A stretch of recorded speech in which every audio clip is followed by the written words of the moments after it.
En 2018, Spider-Man Into the Spider-Verse marquait le cinéma d'animation, le cinéma de super-héros et à sa manière le cinéma tout court en nous offrant une explosion de créativité et de fraîcheur, explosant les règles auxquelles les versions live nous avaient un peu trop habitués. Avec un an de retard, voici Spider-Man Across the Spider-Verse. Est-il possible pour ce film d'être à la hauteur des attentes ?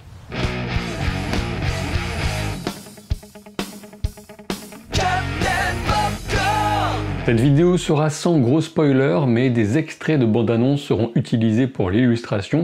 Si vous ne voulez absolument rien savoir du film à l'avance, mieux vaut de toute façon le voir en salle avant tout le reste. Le film le mérite. L'amour immodéré et inconditionnel pour les comics, l'animation et Spider-Man transparaît à nouveau de ce long film de 2h20 qui nous en met plein les yeux à en donner le tournis, même s'il n'est pas exempt de certains défauts qu'on pourrait vouloir ignorer du fait de sa maestria visuelle, mais qui risquent pourtant de décevoir un petit peu au moins une partie du public. Je parlais de comics et il faut savoir que dans le prolongement du premier film et dans la préparation de celui-ci, on a eu des sorties comme Edge of Spider-Verse que vous pourrez lire gratuitement en vous créant un compte d'essai sur Nextory en passant par le lien en description et en commentaire épinglé. 45 jours gratuits contre 14 habituellement pour profiter de bandes dessinées, livres audio, e-books et j'en passe, ce qui soutient la chaîne au passage en plus, donc faites-vous plaisir. Across the Spider-Verse est un film qui déborde de générosité, de travail et de créativité à chaque plan, à tel point que tout ce surplus de talent et d'envie finit par envahir l'univers et à légèrement engluer la progression du récit. Si on retrouve Phil Lord au scénario, il a d'autres comparses que sur le premier volet et les réalisateurs ne sont plus les mêmes. Je ne sais pas si ceci explique cela, mais on perd l'approche plus incisive du premier film et sa totale maîtrise du rythme narratif. À vrai dire, l'origine du dérapage de ce deuxième volet semble très claire.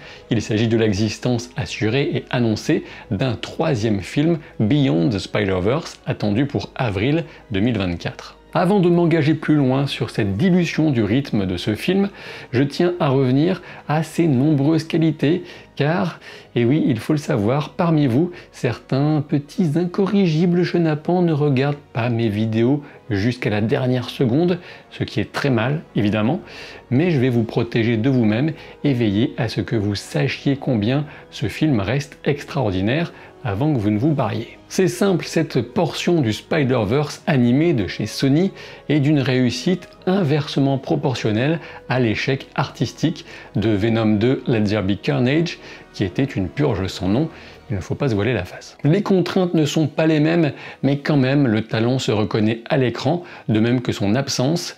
Et on ne peut que rêver à ce jour où les films live des personnages du Spider-Verse, gérés par Sony, approcheraient ne serait-ce qu'un peu la qualité de leurs cousins animés. On reviendra justement sur ce point un peu plus loin, puisque la transition de Miles Morales semble bel et bien confirmée en live action. Bon, je me suis encore perdu en route, alors revenons à l'exubérante splendeur visuelle de ce film qui a demandé une quantité de travail colossale qu'on ose imaginer. Le premier volet jouait déjà des styles de dessin et d'animation variant selon les personnages, mais cette approche est poussée encore plus loin ici, et ce dès l'introduction, enfin les introductions. Attention ici, concentrez-vous un petit peu parce que c'est vraiment le cœur du film qui s'amuse à faire craquer les coutures d'un costume trop étriqué pour lui, le costume du super-héros modèle et par extension la trame scénaristique classique qui se contente d'une seule mise en situation, alors qu'on pourrait en avoir 2 ou 3 ou 4, enfin vous voyez le délire. En effet, le film tient un discours méta sur les règles du genre super-héroïque.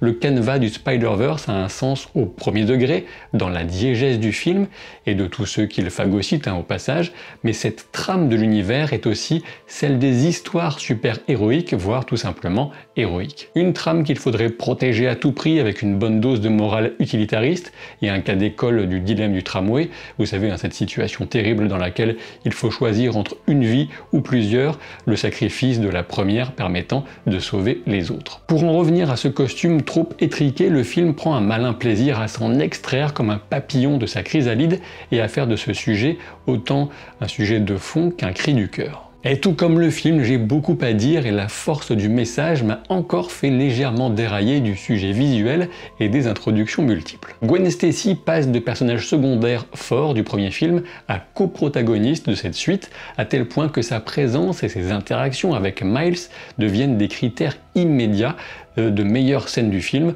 aussi bien dans l'action que dans l'intime. Le film exprime visuellement la provenance aussi bien que l'état d'esprit de ces personnages, le tout dans une impossible harmonie anarchique qui a de toute évidence été un casse-tête technique monstrueux, tout ça au service de l'art. C'est beau.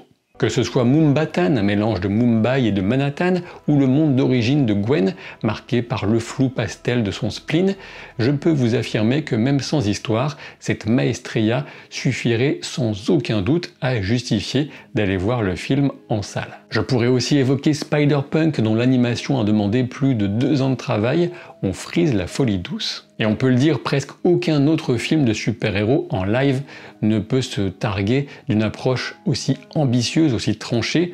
On pense peut-être à certaines versions de Batman et encore. Cette inventivité visuelle n'a d'égal que celle des concepts foisonnants de Spider-Person qui sont démultipliés à l'infini jusqu'à l'absurde le plus complet. Si on peut éventuellement évoquer une limite à ce déchaînement visuel, c'est sans doute son rythme et sa puissance qui pourraient amener les publics plus traditionnels, si ce terme a un sens, et souvent plus âgés, pour ne pas se voiler la face, à la limite de ce que je pourrais appeler la nausée ou tout du moins d'un certain inconfort visuel. Et même pour être plus clair ou plus juste, sans question d'âge ou d'appétence pour l'invention visuelle, je pense que la fréquence d'image et la frénésie du film peut véritablement avoir un impact physique sur les plus fragiles. Ceux qui sont sujets à des maux de tête liés aux yeux devraient un petit peu se méfier. Heureusement, le film compte quelques moments plus calmes et les plus beaux font intervenir Gwen Stacy, à n'en pas douter, sachant que la palme revient à Miles et Gwen en tête-à-tête à l'envers, palme qui, étonnamment, n'a pas évoqué la destruction systématique des acquis sociaux ou des institutions consubstantielles à la supériorité du modèle social français sur son chétif cousin américain, et c'est bien dommage. On a d'autres moments calmes avec des discussions un peu trop longues, à mon goût du moins, entre Miles et ses parents notamment. Des séquences qui menacent à tout moment de sombrer dans le gnangnan, mais bon, vous ferez votre avis là-dessus. Concernant les thématiques du film, j'ai déjà évoqué le discours méta sur ce moule à briser des origines héroïques qui devrait toujours naître du drame.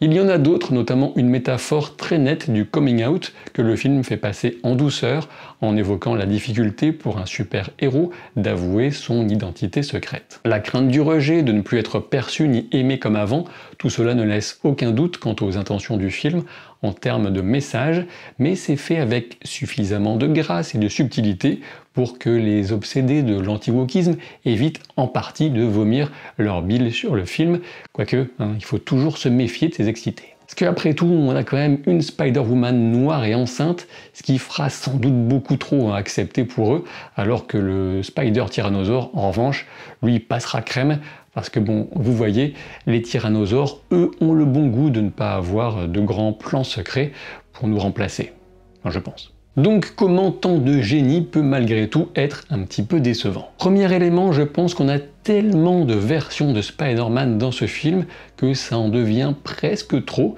et surtout que cette profusion prend le pas sur des adversaires intéressants. On a bien un antagoniste qui est réussi et rafraîchissant dès son introduction, comme dans son évolution, et le danger qu'il représente ensuite, et justement, je trouve un petit peu dommage de ne pas passer davantage de temps avec lui ou contre lui. Vous l'aurez compris, à trop vouloir éclater les structures narratives et surtout, sachant qu'il peut compter sur une suite et fin sans doute pour venir clore ses enjeux en beauté en 2024, ce film manque de rigueur et s'essouffle un petit peu tout en étant pas loin de rater son passage de relais. Même s'il existe d'autres exemples, je me serais attendu à plus de subtilité et même de considération de la part de ce film pour le public qui ne verra peut-être que lui. On manque totalement d'une forme de conclusion transitoire. Si on devait reprendre l'exemple célébrissime de l'Empire contre-attaque, on est loin d'avoir ce mélange de résolution et d'appel à une suite. En gros, ici, il ne reste que l'appel à la suite,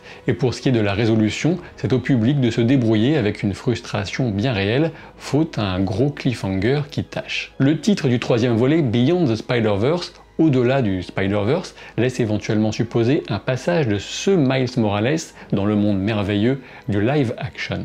À titre personnel, j'espère qu'ils laisseront cette version animée du personnage tranquille et qu'ils pondront une histoire pour le live action qui soit différente. Quoi qu'il en soit, il faudrait une sacrée altération des règles actuelles du Spider-Verse pour expliquer la transformation d'un personnage exprimé en animation en une version humaine en chair et en os.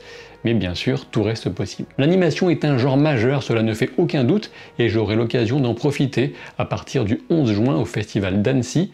Aucun partenariat ici, juste l'envie de souligner combien cet événement est à la fois agréable et important, faisant de la ville le centre mondial de l'animation chaque année, le tout dans une superbe ambiance. Un mot quand même sur la VF du film, puisque c'est en français et en IMAX que j'ai découvert de belles performances, y compris de Mathieu Kassovitz en Miguel O'Hara, alias Spider-Man 2099, un anti-héros très intense, poussé au max par rapport à ce qu'on peut connaître de lui en comics, mais qui pourrait nous surprendre dans la suite de 2024, du moins je l'espère. Il ne fait aucun doute que j'aurais pu rallonger la sauce dans cette vidéo et vous faire un catalogue impossible des innombrables clins d'œil de ce film, mais je ne suis pas fondamentalement convaincu de l'intérêt de ces listes d'easter eggs à n'en plus finir, des clins d'œil que vous serez bien assez grand pour tenter d'aller chercher vous-même lorsque vous verrez ce film en salle, puisque bien sûr, il faut soutenir le film, il faut soutenir les salles, et puis l'expérience en salle,